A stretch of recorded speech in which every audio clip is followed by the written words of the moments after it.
Bom dia, gente. De novo. Tudo bem? Nossa, que sol.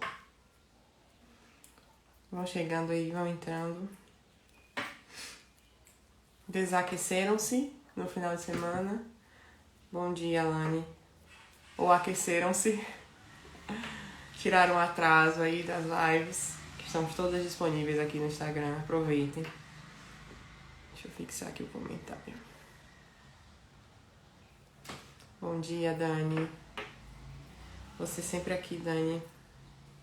Sempre nas aulas ao vivo da mentoria. Sempre, sempre. Isso vai dar bons frutos, viu, Dani? Tô aqui me enrolando toda com fone, gente. Mas será possível? Desaquecida? Esse final de semana foi com crianças aqui. Bom dia, Bruno. Você é novo por aqui, Bruno. Então vamos lá. Bom dia, Nanda. E aí, Nanda, você também tá desaquecida? Dani falou que tá desaquecida. Falei pra vocês aproveitarem, mas Dani não precisava rever as aulas, porque ela tava aqui em todas as aulas ao vivo, né? Então eu falei pra aproveitar o final de semana, pra ver as lives que não foram vistas. Super desaquecida. Ver as lives que não foram vistas, tirar as dúvidas, enfim, olhar os mapas mentais que estão lá no grupo, né? Enfim. Mas vamos lá. Se estão desaquecidas, aqueçam-se, tá bom? Hoje é segunda. Nós não somos infelizes na segunda. Nós não ficamos, oh meu Deus, tenho que voltar a trabalhar.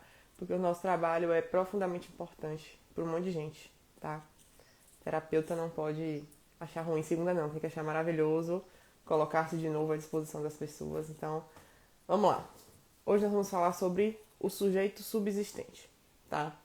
Então, quando a gente estudou, o mapa de hoje está no Drive. Exatamente, Alane.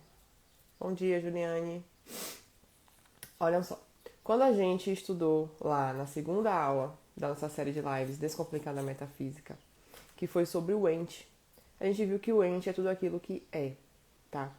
E quando a gente estudou substância, a gente viu que a substância é aquela que subsiste.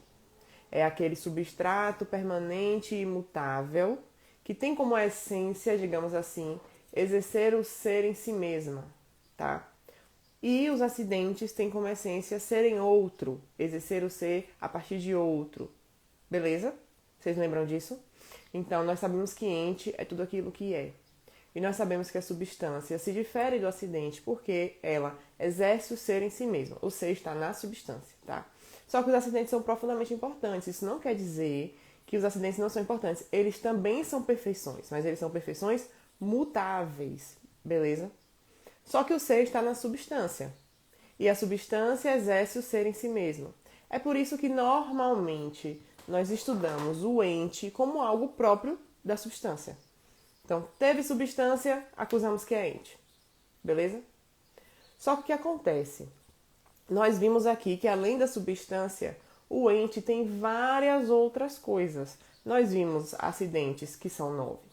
Nós vimos o conceito mesmo de predicamentos. Nós vimos o conceito de ato e potência, certo? Que são realidades aferíveis dentro dessa noção de ente.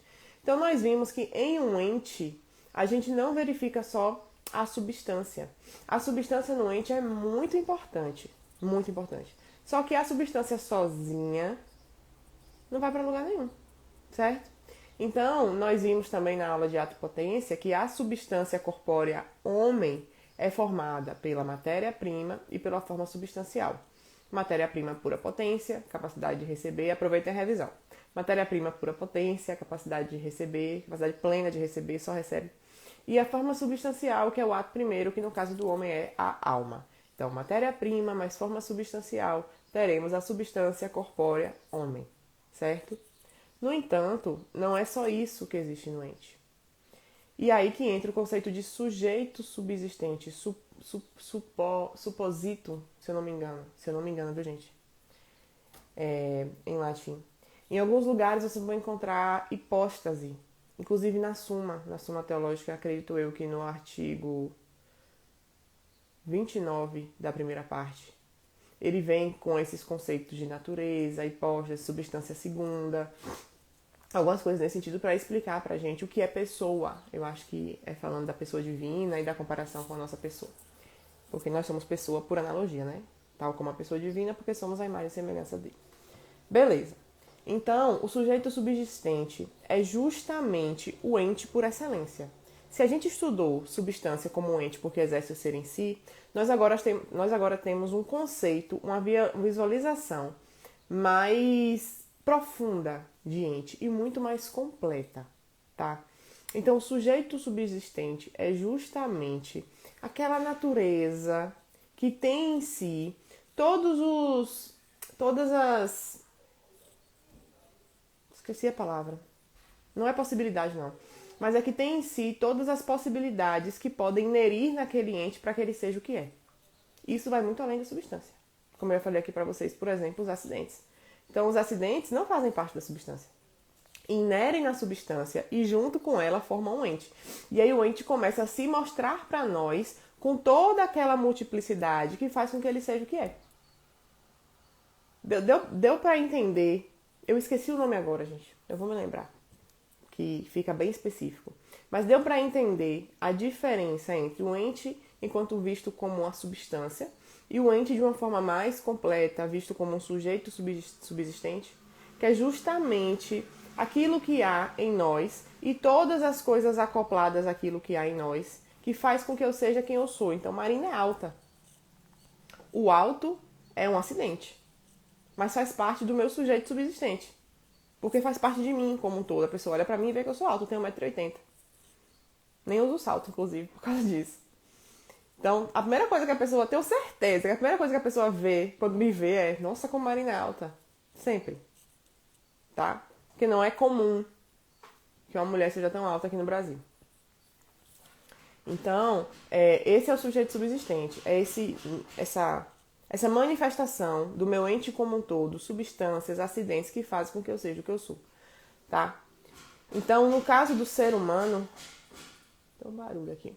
No caso do ser humano, esse sujeito subsistente é a pessoa. Então, se eu digo a vocês que a substância, nossa substância, é ser homem, o nosso sujeito subsistente é ser pessoa, tá bom? E vocês lembram que eu falei que nós somos pessoa por analogia. Então, assim como Deus ama e entende, eu como pessoa amo e entendo, só que de forma análoga, tá? É uma parcela daquele ser, já falamos exaustivamente sobre isso. É uma parcela daquele ser que eu recebo e eu consigo compreender em que medida o homem entende e ama, em que medida os anjos entendem, em que medida isso acontece em virtude do entender e do amar do ser com S maiúsculo. Se lembram disso também, né? Então, a pessoa, como sujeito subsistente no nosso caso, que é aquele substrato onde existe tudo aquilo que se mostra para mim quando eu bato o olho, não apenas a substância, não apenas a essência, mas substâncias, acidentes, etc e tal, essa é a pessoa, foi definida por Boécio, que é um filósofo cristão do século V, como substância individual de natureza racional. Então, o sujeito subsistente nosso é a pessoa. E o conceito por excelência que a gente utiliza para estudar a pessoa é o de Boécio, utilizado até hoje, que é substância individual de natureza racional, certo? Então, a gente já sabe que a pessoa é uma substância individual. Existem indivíduos, tá? Quando a gente olha para a realidade, falamos sobre isso, né? Quando falamos do universal. A gente falou que na medida em que as coisas divergem, nós vemos os acidentes, porque cada um é diferente do outro. E na medida que as coisas se assemelham, nós vemos os universais, tá? Então, mas quando a gente olha para a realidade, a gente não vê universais. Os universais existem, mas quando a gente olha para a realidade, a gente não vê universais. A gente vê indivíduos. Os universais estão na coisa, tá? Eu não quero nunca, volto a dizer, vou bater sempre nessa tecla, eu não quero nunca que vocês pensem que o universal está só na nossa cabeça. Isso foi objeto de disputa na Idade Média durante muito tempo, por conta de um movimento chamado nominalismo, que achava que os universais existiam só na nossa cabeça, que a gente dava um nome às coisas para efeitos apenas de conteúdo, de falar um para o outro, mas que eles não existiam em si, que os conceitos não existiam em si, tá? Eles existem. Quando a gente bate o olho na realidade, a gente não vê, porque eles não são corpóreos, mas eles existem. Não é antes da coisa, não é ante-rem, e não é depois da coisa, post-rem, é na coisa. Você olha para a coisa, e no momento que você olha para a coisa, você evoca o universal, que é o conceito da coisa, tá? Mas não é só na nossa mente, por favor, não se esqueçam disso. E nunca acreditem quando eles disserem que é assim, beleza? Então, nós vemos indivíduos quando a gente olha para a realidade, tá? Então, a substância individual de natureza, lembram que a essência, quando diz respeito a muitos indivíduos, leva o nome de natureza, que é justamente o que aquela coisa é em si mesmo, que faz com que ela seja aquilo e não outra, mas dessa forma não individualmente considerado, mas dentro de um número grande de indivíduos, natureza, a essência de muitos indivíduos, essência igual. Natureza racional. Essa racionalidade aqui diz respeito à razão, mas não é a razão com R minúsculo, vamos dizer assim. Não é aquela capacidade que nós temos de medir as coisas, da rácio, tá? Essa razão, vamos dizer que é com R maiúsculo, que quer dizer de natureza intelectual. Vamos colocar assim, tá? Eu acho que essa frase ela ficaria mais autoevidente para quem não tem conhecimento nessa área se fosse dita como substância individual de natureza intelectual, que pode levar a alguns enganos das pessoas que ainda não estão acostumadas a pensar a razão tal como colocou São Tomás. Mas é isso, substância individual de natureza intelectual, tá? Isso é pessoa. E quando eu falo da pessoa, vejam só, quando eu falo da pessoa, eu não digo, olha, Eunice, não, eu digo Eunice, eu não digo a inteligência de Eunice discerniu. Eu não digo a vontade de Eunice se moveu. Eu falo a pessoa. Eunice pensou. Eunice fez. Sempre falo da pessoa, porque o sujeito subsistente é um todo, tá? Embora nós sejamos, vamos dizer assim, compartimentados, vários compartimentos, várias coisas no seu lugar, é o todo que age. E é justamente por isso que existe um sujeito subsistente. Não são aquelas partes separadas. E as partes sempre se complementam. Este é propriamente o conceito de intencionalidade da antropologia filosófica. As partes se complementam, estão uma para a outra dentro da gente, tá? Então vejam como é um todo completo, amarrado, e que eu sempre digo sobre ele, e não sobre uma parte dele, tá certo? E o conceito de pessoa, gente, é muito importante e difere de todas as demais coisas, porque nós recebemos uma parcela do ser, com S maiúsculo do ato puro, muito individual. Nós temos um lugar especialíssimo na criação. Eu não sei o quanto vocês já pensaram sobre isso, mas se não pensaram, pensem. Porque existe uma nota toda individual e diferenciada do ser humano face às outras criaturas criadas. O ser humano é o único que tem vontade. Imagine só. Como o ser humano é o único que tem vontade, ele é o único que pode amar. Porque não existe amor onde não existe liberdade. Ninguém ama alguém por obrigação. Só existe amor quando eu tenho a liberdade de não amar, de virar as costas. E isso é muito especial. Muito, muito, muito. Nada mais nesse mundo, nem os anjos, nada mais nesse mundo possui vontade livre. Só o ser humano. Então, ser pessoa é muito especial. Primeiro, porque evoca a noção de liberdade. Voltou. Primeiro, porque evoca a noção de liberdade. Segundo, evoca a noção de responsabilidade. Eu sou responsável por todas aquelas coisas que eu faço, que justamente deriva da liberdade, né? Porque se eu ajo como que no estímulo-resposta, eu não tenho liberdade, como que serei responsável por coisas que eu sou automaticamente, que eu não tenho capacidade de decidir, eu não tenho condição de eleger, entende? Então, primeiro, liberdade, próprio das pessoas, de nada mais.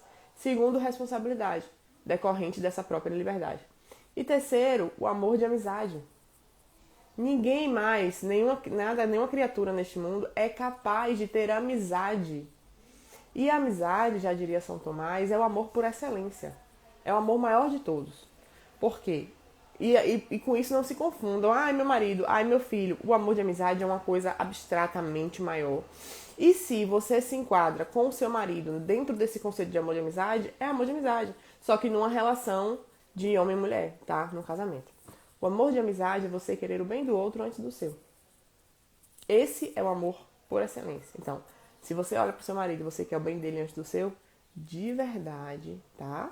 De coração, não é contando história pra boi dormir. De verdade, se você quer o bem dele antes do seu, se trata de um amor de amizade.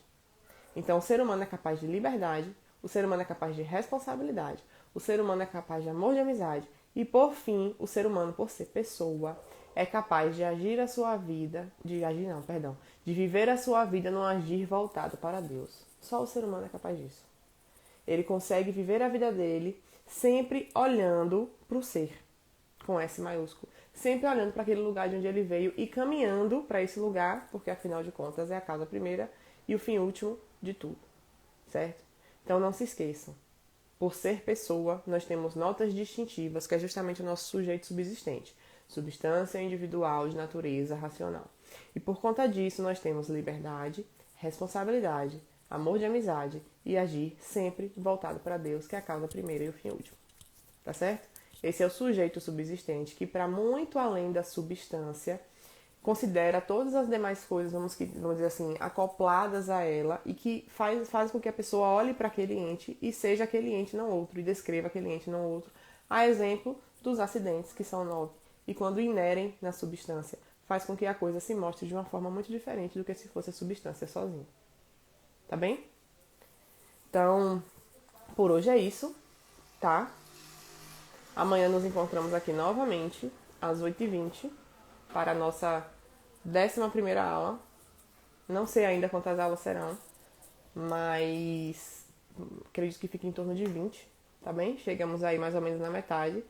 E eu conto com vocês amanhã para a gente continuar caminhando e compreendendo mais um pouquinho a metafísica, tá bem? Um beijo, até amanhã. E se tiverem dúvidas, comentários, etc e tal, podem colocar lá nos comentários da live que eu vou postar em 1 minuto. Um beijo.